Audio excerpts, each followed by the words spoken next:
All right, let's do a little quick talk on mice. Everybody says the same thing. Oh, we all have mice. You kind of all do have mice to some degree. There's a lot of houses that don't, but mice are the most common, most prevalent thing that we see. People are more afraid of bats and other things, but honestly, mice carry way more diseases than bats. There's a lot of different nasty things that they can be involved in, and then you start getting mouse droppings in your drawers or under your sink, or you see them down in the basement or in the garage. You hear them in the winter in the walls. You might see remnants of them here and there.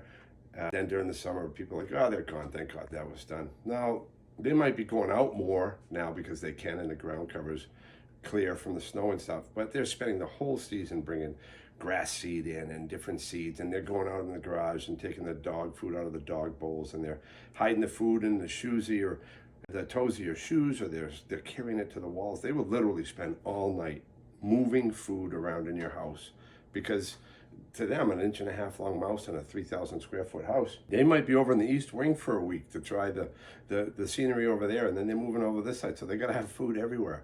And they don't have to go out for moisture because most all of our pipes still have copper to some degree or something to that nature, and they'll just lick the condensation off of the pipes. They're just a little animal. They don't need a big 16-ounce glass. They're not running around with their Yeti cups like humans do all day.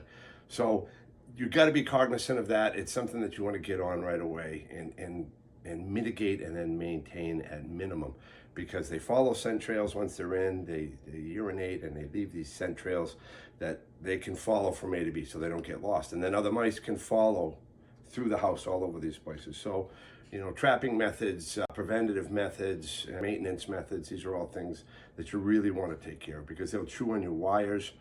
A lot of wires now are soy-based on their casings, so it's basically a food additive. I was going to say freaking, but I don't know if I can say that. So it's a food additive, and they'll chew on that, and that can cause fires. It can cause water damage if they chew on a water line behind your dishwasher.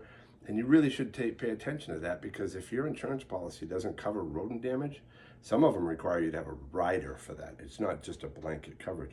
You could have $5,000 worth of damage, and if they deem it rodent damage, it's not covered. It's coming out of your pocket. We've had customers lose entire basement playrooms to water damage. So it's no joke. And never mind the fire side of it. We don't even want to go down that road, but we've pulled mice out of outlets, and we've got pictures on our website of mice half in and out of wall switches and chewing the wires that go through the wall because they're trying to get to that side, and they short the wire out and they're still there, mummified. So give us a buzz. Let us take a look at that, and we can give you different options on how we can both mitigate and maintain the sanity of your house when it comes to mouse damage.